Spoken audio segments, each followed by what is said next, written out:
Suffering isn't a sign of God's absence.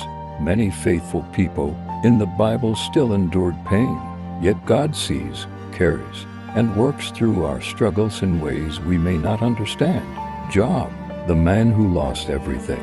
Job 1-2 and 42. Job was blameless and upright. He loved God, yet he lost his children, his wealth, and his health all in a short season. Job sat among ashes, tore his robe, and poured out his grief. His friends accused him. He pleaded for answers. In the end, God spoke out of the whirlwind, not to condemn Job's questions, but to remind him of the one who holds all things. God restored Job.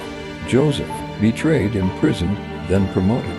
Genesis 37, 39 and 41. Joseph was loved by his father and hated by his brothers. They sold him into slavery. In Egypt, he served faithfully, but was falsely accused. He spent years in prison, yet God was with Joseph through each humiliation.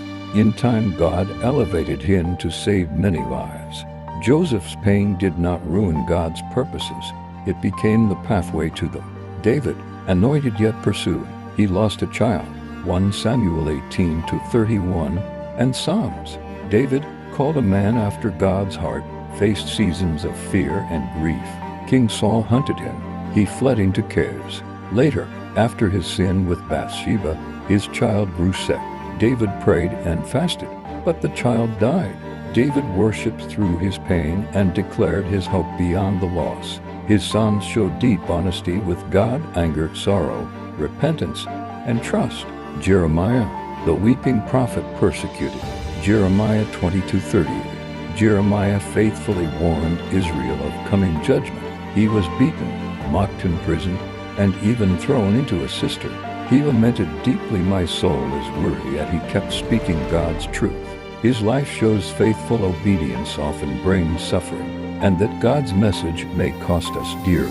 Elijah, the prophet who burned out. 1 Kings 17-19.